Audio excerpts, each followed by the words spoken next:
पितृपक्ष शेष हेबा पूर्वरु तुरंत करिदियंतु एही काम।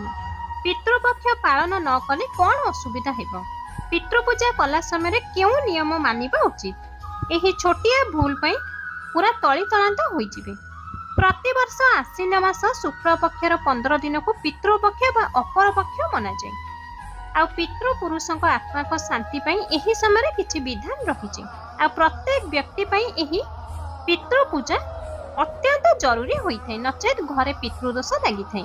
पितृपूजा न करिबा द्वारा घरे सबुबले लड़ाई झगड़ा, अभाव अनटन, टंकार अभाव, रोग व्याधि लागी रहिथाय। एही वर्ष पितृपक्ष सेप्टेम्बर मास 7 तारिख रु आरंभ होई सेप्टेम्बर 21 तारिख दिन शेष होबो। पितृपक्षर पालनर विशेष नियम रहिछि, से सबको पालन न कले व्यक्ति पूरा तली तलांत होई जांती।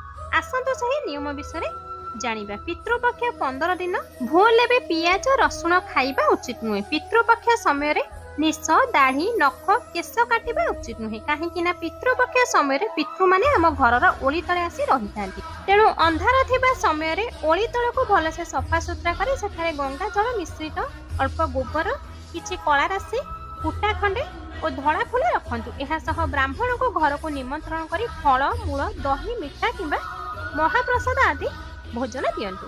हेले भूल भी ब्राह्मण को घर रंधा होइथिबा खाद्य दियंतु नाही। मंदिर रु जने ब्राह्मण पिला हाथ रे भोजन मगाई ब्राह्मण बसुथिबा आसन उपरे खंडे कुटा और किछि कला राशि रखिबे। 15 दिन मध्यरु कोनोसी गोटिए दिन एहा निश्चय करंतु। मने रखंतु ब्राह्मण जो पारिश्रमिक मागिबे ताहा मूलचाल करिबे नाही।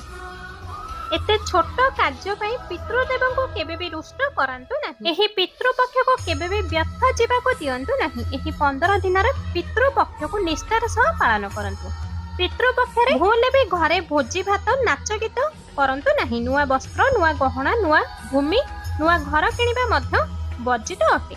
एही 15 दिन उभय स्वामी स्त्री संभोग करिबा मध्य बारण करा जायछि। एही सब नियम पालन करिबा द्वारा पितृपुरुष संतुष्ट होइथांते एवं तांको वंशजंको आशीर्वाद देइथांते। नियम को जदि पालन न करिबे विफलित फल भोगिबा को पड़िथाय।